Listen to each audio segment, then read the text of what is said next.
Guys, Miss Smith here, and today we're going to look at our study guide for our next quiz over multiplication, specifically focusing over the commutative property of multiplication.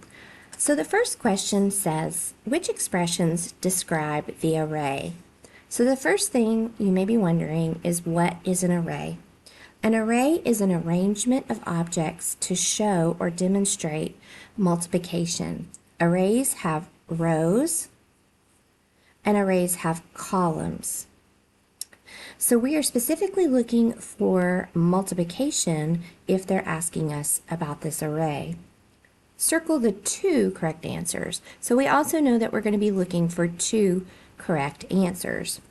My first choice says this picture, this array, represents 3 objects plus 3 objects plus 3 objects. Clearly, I have more than that, so we can eliminate that choice.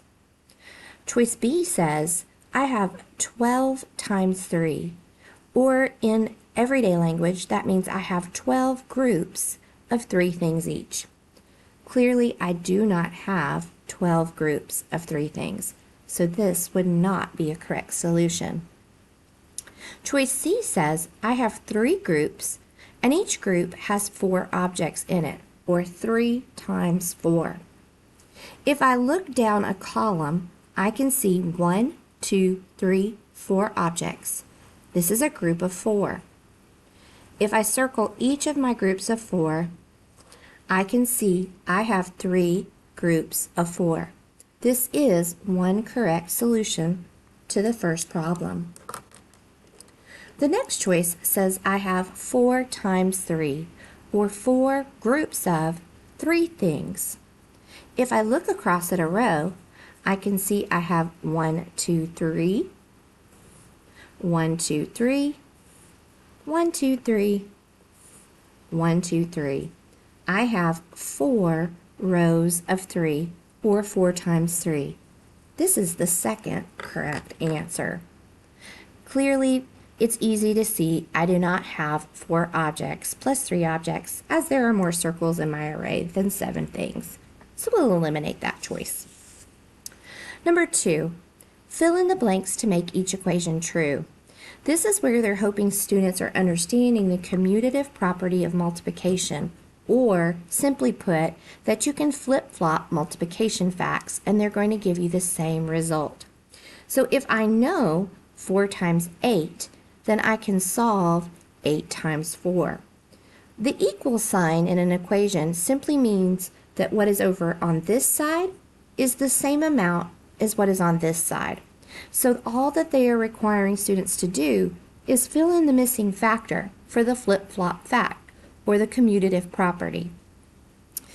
We have 3 groups of 7. That's equal to 7 groups of 3. If I have 9 groups of 2 over here, then the missing factor, if I flip the multiplication equation, is 2 groups of 9. Sounds crazy, looks crazy, but it's really simple. On the back, we have number 3. Which expressions are equal to 6 groups of 4, or 6 times 4? Now here, I would encourage students to actually make an array of this amount. When I have this, it's actually saying I have 6 groups, or 6 rows. So I'm going to go ahead and draw 6 rows.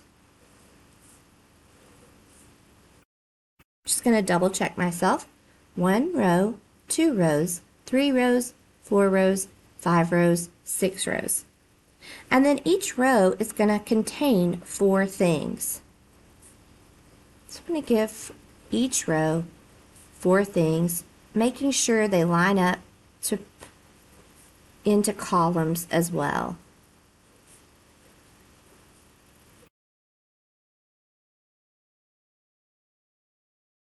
Now I have an array that shows 6 groups, or 6 rows, with 4 things in each row.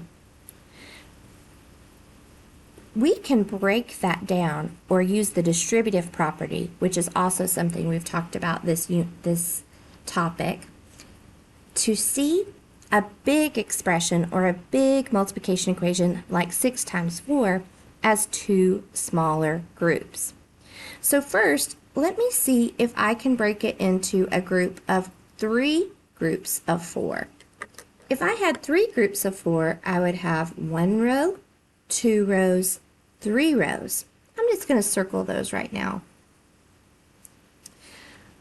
Then the remaining rows would be 2 groups of 4 if this was a correct equation.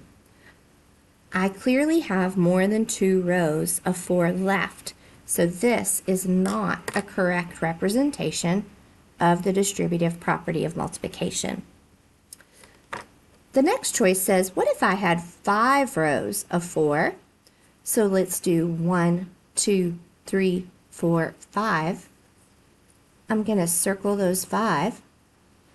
And that does leave me with 1 group of 4 remaining. This is a way I could, I said that it is a way, but Miss Smith is not looking right here. We have a multiplication symbol right here. They're not asking me to put those 2 groups together with addition. Instead, they're saying multiply those. So actually, that is not a correct answer. We want to make sure we look out for those things as well.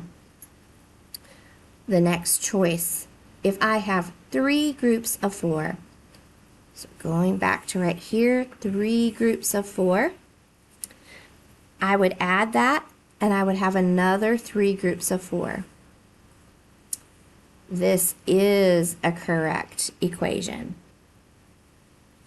The last choice, 3 groups of 2 and 3 groups of 2. If I had 3 groups of 2, I would only have 2 things in my row. So 1, 2, 1, 2, 1, 2. And then if I added that, I still have a lot of circles left. So this is not a choice. The last one is in unit form. It actually is the same one as the one that tricked me. It's saying I have 5 rows of 4 or 5 fours. 1, 2, 3, 4, 5. Circling those. And then I would add 1 more row of 4.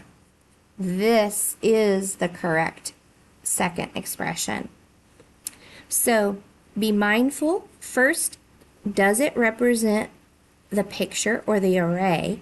Can you break it into 2 pieces and it still represent the same equation? And then also look out for, we're putting those 2 pieces together by adding, not by multiplying them. So look out for that. Number 4, fill in the blanks to find 8 groups of 3 and use your array to help. When I'm looking at my array, I look across first to see how many are on a row. I see 1, 2, 3, 4, 5, 6, 7, 8. There are 8 going across, and there are 3 groups of 8. Okay? I could also look at it as I have 3 going down, and I have 8 groups of 3, which is actually the equation represented. 8 groups of 3 is the same as if I broke this array into 2 parts. This would be 1 part, and then I would add it to this other part. They've given me the expression for the second part. This is representing 3 rows of 3, or 3 times 3. They want me to fill in the missing factor. I have groups of 3. I need to know how many groups of 3. 1, 2, 3, 4, 5. If I were to circle those, 1, 2, 3, 4, 5. I have 5 groups of 3. Then we are going to actually do that multiplication. 5 groups of 3 is 15. 3 groups of 3, they have completed for them, is 9. If I put those 2 parts together, 15 plus 9 more makes 24. The last question is going to ask them to simply multiply. They're wanting to see here, regardless of where the skip counting numbers they've been using lands, can they skip count by that number? So this technically is 5 groups of 8, but it's hard to skip count by 8s. So I could flip-flop that and make 8 groups of counting by 5. 5, 10, 15, 20, 25, 30, 35, 40. 8 times 5 is 40. Here they're saying I have 7 groups counting by 2s. 2, 4, 6, 8, 10, 12, 14. 7 times 2, 14. Finally, if I have 9 groups counting by 3s, 3, 6, 9, 12, 15, 18, 21, 24, 27. 9 times 3, 27. I hope that this has helped you, and that if you have any more questions, feel free to reach out. I'm always available through Class Dojo or email. Thanks a lot. Bye.